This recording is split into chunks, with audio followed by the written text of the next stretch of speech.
Palestine continues under siege by Israeli occupation forces. In Argentina, the candidate for the presidency of the country met again face-to-face in the second presidential debate. In China, the Hansu Asian Games came to an end, with China dominating the medal standings, followed by Japan and South Korea.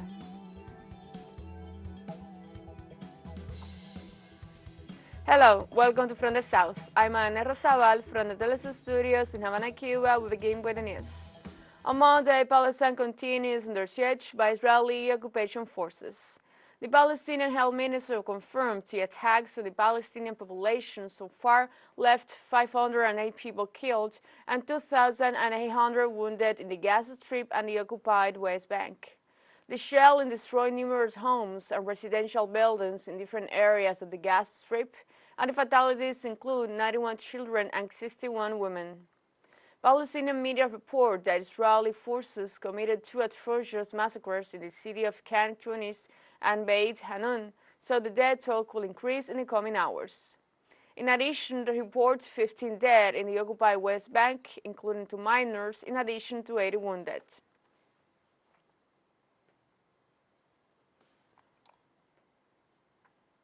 The Palestinian press reports that Israel is carrying out a massacre by launching missile attacks on a highly populated neighborhood in the Jabalia refugee camp. According to local press, the attack has resulted in the death of dozens of innocent Palestinian civilians, including children and women. And at noon on Monday, a highly populated residential neighborhood in the Gaza Strip was the target of Israeli bombs.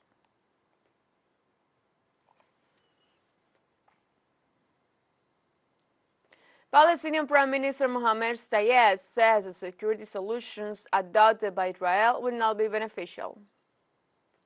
We make clear to the world that the security solutions adopted by Israel will not be of any benefit. The only solution lies in ending the occupation through a political program adopted by the United Nations Security Council and the international community, and on the basis of the Arab Peace Initiative. From the very beginning of the events unfolding in the Gaza Strip, we initiate Arab and international efforts to halt the aggression and put an end to the bloodshed. President Mahmoud Abbas received numerous calls from world leaders and engaged in several phone conversations with them. The Palestinian ambassador to the United Nations, Riyad Mansour, called on the Security Council to focus on ending Israeli occupation. He remarked that it's time to tell Israel that it has to change course and that there is a path to peace. Regrettably, history for some media and politicians starts when Israelis are killed. Our people have endured one deadly year after another. We came to the Security Council month after month, warning of the consequences of Israeli impunity and international inaction about a year ago. We stated before the Security Council, the Palestinian people will be free, one day or another, one way or another. We chose the peaceful way, the one the international community advocates for. Do not let Israel prove us wrong for our sake and theirs. This is not a time to let Israel double down on its terrible choices. This is a time to tell Israel it needs to change course, that there is a path to peace, where neither Palestinians nor Israelis are killed. In this context, the Lebanese army confirmed on Sunday civilians wounded after the Israeli army attacked with unmanned aerial vehicles against Hezbollah installations. The Lebanese militia reported that the military units belonging to Israel bombarded with artillery and tanks the outskirts of several localities. The bombardment, met with shells and rockets, caused injuries to civilians who were transferred to a hospital in the area. The Israeli action is in response to an attack by the Lebanese armed organization in solidarity with the Palestinian forces in Operation Al-Qasd-Deluj.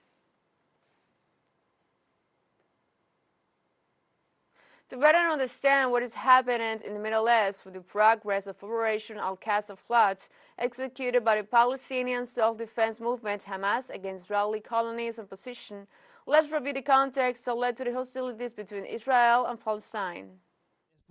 After World War I, with the fall of empires such as the Russian Tsarist, Austro-Hungarian and Ottoman empires, the United Kingdom and France took control of the Middle Eastern territories. Palestine came under the command of London. During the conflict and to win the support of the international Jewish community, the British government promised to establish a national homeland for the Jews, despite the fact that the region of Palestine was historically inhabited by people of Arab origin. The arrival of Jewish immigrants into that region caused tensions and clashes between the Arab Palestinians and the British authorities. Subsequently, the Nazi extermination policy in Europe increased the flow of immigrants, and at the end of World War II, Arabs and Jews claimed the right to have a state of their own. In November 1947, the United Nations voted to divide Palestine into two independent states, one Arab and one Jewish, and to create an international zone in Jerusalem under UN control. The act agreed to end British domination of the area. The measure triggered the displacement of thousands of Palestinians from their ancestral territories. The withdrawal of the British from some areas initiated the confrontation between Palestinians and Zionists. The increase of the Jewish military capacity succeeded in taking control of the territories assigned to the Palestinian state, starting an illegal occupation of those areas. Since then, Israel has perpetrated a policy of persecution and apartheid against Palestinian citizens, vetoing their religious, national and cultural expressions, in addition to destroying Palestinian villages in order to build illegal settlements with Israeli settlers. The security forces have also carried out several police operations in which many Palestinian civilians have been killed.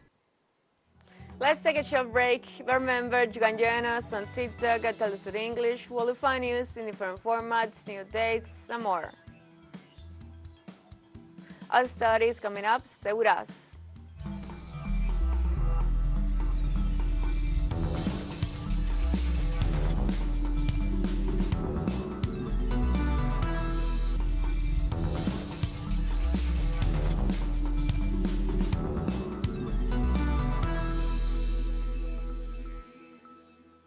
Welcome back. On Sunday, Argentina, the candidate for the presidency of the country, met again face-to-face in the second presidential debate.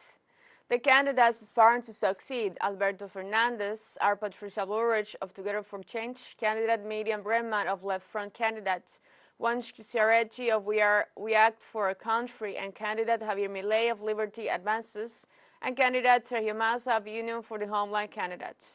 The candidates met in the Hall of Events of the University of Buenos Aires. It was a discussion of issues of security, work, and social protection, human development, and housing. Presidential candidate for left-wing and unity workers Miriam Bregman announced a state of Israel policy of occupation and apartheid while expressing solidarity with the civilian victims of the recent escalation. We are hurt by the civilian victims, which occur in a conflict based on the policy of the State of Israel, occupation and apartheid against the Palestinian people. Juan Schiaretti of We Act for a Country candidates said in the context of security, penal judicial code must be modified. And this means modifying the penal code and the code of criminal procedure. Juvenile criminal law must also be changed because what is enforced is in the latest genocidal dictatorship, and we must do it according to the recommendation of the United Nations and UNICEF.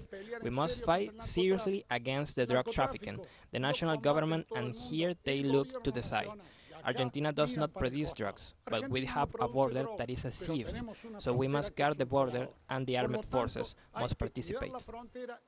In Ecuador, the Attorney General's office initiated an investigation into the responsibility of the National Survey for the Care of Persons Deprived of Liberty for the death of 6 inmates implicated in the murder of Fernando Villavicencio. The Police Prosecutor's Office announced tonight for non-compliance with an order to transfer the detainees were found lifeless in the Penitenciaría del Litoral in Guayaquil to a secure prison. The inmates were arrested for allegedly participating in the murder of presidential candidate Fernando Villavicencio. The prosecutor's office detailed that a chief and two of guards in charge of safeguarding the accused are representing statements to the authorities. In Colombia, the government informed that it will deploy more than 120,000 troops of the National Army to guarantee the security of the voters in the territorial elections on October 29. This strategy is part of the Democracy 2023 plan and contains deployments of 120,193 armed force personnel in coordination with the National Police, the Aerospace Force, and the Navy. The troops will guarantee the security of the 4,611 prioritized voting centers, distributed among 5,605 in the urban areas and 7,200 in rural areas. On October 29, Colombia will elect the local and territorial authorities of the 1,000 municipalities for the constitutional period 2024-2027.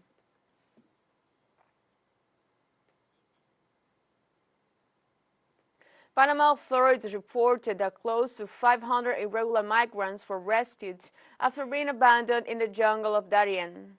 According to a report issued by the National Border Service of Panama, most of those rescued were abandoned to their fates by human trafficking gangs to control the trails in the jungle bordering Colombia. He detailed that 19 people have been arrested and 12 boats used for illegal human trafficking have been seized. The records prove that more than 400,000 people crossed the jungle of Darien so far in 2023. In Spain, thousands of citizens mobilized in the city of Barcelona against Pedro Sánchez and the amnesty.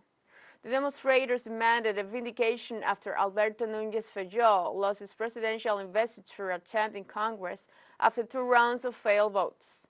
In this context, the mobilization marches under the slogan, "Not in my name, not amnesty, not self-determination," as an expression of the rejection to the constitutional amnesty proposed by the PCOA. Now Pedro Sánchez must accelerate the negotiations to achieve facts that will allow him to obtain the votes of the Congress to reach the investor before next November 27th. In India, the number of the dead has risen to 56, following the overflowing of the Lonak Glass Lake in the Himalayan valley in the northeast of the country. Local authorities reported that during the search operation for the missing in the region of Sikkim, 26 bodies were found, in addition to the 30 previously confirmed. At the same time, search and rescue teams attended to more than 2,500 people, while less 7,000 victims were moved to shelters. The Minister of Defense added that the water swept away dozens of buildings, bridges, and other civil infrastructures. On Sunday, the Hangzhou Asian Games came to an end, with China dominating the medal standings, followed by Japan and South Korea. The host China, who stood in first place, accumulated a record of 201 gold medals. The 19th and largest Asian edition concluded at 80,000 seats. Hangzhou City Olympic Stadium in China gave the changeover to Japan for 2026 at a closing ceremony. This year's games featured all the traditional Olympic sports, as well as a look at a sport that will be introduced next year in Paris, breakdance. Cricket, which will be included in the 2028 Olympic Games in Los Angeles or in the 2032 Olympic Games in Brisbane, and was also on display. We have a second short break coming up, but before we invite you to visit our YouTube channel at TeleSUR English. There you'll be able to rewatch our interviews, sub-stories, special broadcasts, and more.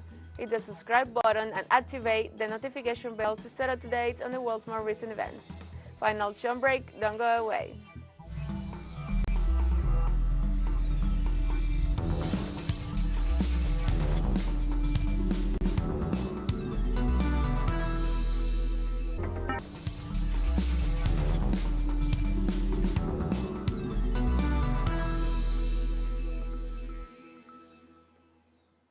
Welcome back. Egyptian President Abdel Fattah al-Sisi's re-election campaign announced on Saturday that he had received the support of 424 members of the 596-seat lower house of the country's parliament to run for a third term. Al-Sisi confirmed earlier this week that he will run for another term in the election scheduled for December, entering the race as the clear favorite and as his government struggles with rising inflation and mounting debt. Egypt would hold presidential elections over 3 days, December 10-12, with a runoff on January 8-10 if not candidate gets more than 50% of the votes. And a handful of politicians have already announced their candidacy for the country's highest office, but none pose serious challenges to al-Sisi, who has ruled the country since 2014 and have faced criticism from the West over alleged human rights violation in his country.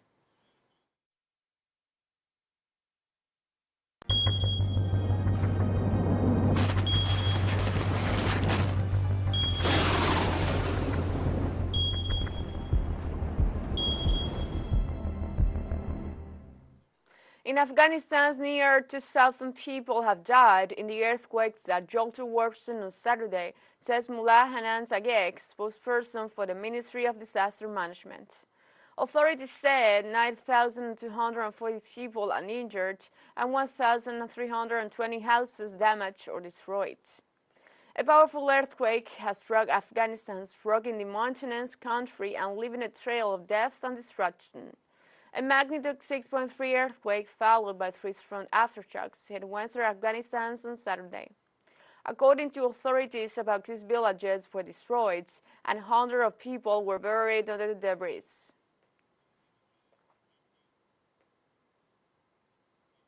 Pakistani President Narendra Modi has called on the international community to support Afghanistan following an earthquake in the Herat province. The Pakistani president expressed sorrow over the loss of lives and material damage caused by the 6.3 magnitude earthquake and its aftershocks. The president reiterated his country's willingness to contribute with Kabul in providing for the victims and the recovery efforts. Meanwhile, the Pakistan Foreign Affairs Minister said they are in communication with the authorities of the Taliban regime to monitor and tend to the urgent needs of the earthquake victims. The president of the Democratic Republic of Congo, Felix Tshisekedi, formalized his candidacy for the elections of next December 20, in which he will seek a second term. The leader of the government coalition, Sacred Union of the Nation, presented his candidacy in Kinshasa before the Independent National Electoral Commission, where he arrived in a convoy amid show of support to the Central Boulevard of June 30, headquarters of the organization. The deadline to present candidacies for the Electoral Commission expires on Sunday. Once the process is completed, the Constitutional Court must give a final validation. More than 10 aspirants have advanced their intentions to compete for becoming head of states, among the opposition leader Martin Fayulu and the Congolese gynecologist and winner of the 2018 Nobel Peace Prize, Denis Mukwege. The military junta that came to power in Niger through a coup at the end of July announced a drastic reduction in the national budget for 2023 due to various international sanctions which affect the country's economy, which depends mostly on foreign partners. According to the statements of the regime in the press release, Niger has faced heavy sanctions imposed by international and regional organizations. These sanctions expose the country to a significant drop in both external and internal revenues. Therefore, it is necessary to revise the 2023 budget forecasts. Thus, the revised budget amounts is 1,981 billion CFA francs compared to 3,291 billion initiated planned, a drop of 40%. Niger is suffering heavy economic and financial sanctions imposed on July 30 by ECOWAS, which have led to strong inflation of food products and even the shortages of certain medicines. South African authorities said the fire that killed at least 6 soldiers at the training facility is under control. The victims were at the Lotala Combat Training Center in Northern Cape Province. According to official reports, the fire started at local mines some 9 miles away from the military base, but strong winds made it spread to the whole area. The Fire Protection Association of the Northeastern Cape Provinces has warned about the possibility of more fires caused by lightning during the spring storms that hit the region. Hundreds of Muslims and conservative Christians in Kenya's capital rallied outside the Supreme Court to protest its decision last month to reaffirm the LGBTQ community's right of association. Protesters said that the verdict condones immorality and demand that some judges step down. The court last month reaffirmed an earlier ruling that the non-governmental organization War in Kenya has discriminated against LGBTQ people when it refused to register their association. The two dissenting judges opposed the ruling because Kenya's law bans same-sex relationships. Lawmaker Muhammad Ali told the Associated Press that Kenya is a religious country and that the court should respect that. The LGBTQ community in Kenya is often targeted by homophobic people, including in cases of physical and verbal abuse. And we have come to the end of this news brief. You can find these and many other stories on our website at telesurenglish.net. And join us on social medias, Facebook, X, Instagram, Telegram, and TikTok. For TeleSUR English, I'm Ana Rosabal. Thank you for watching.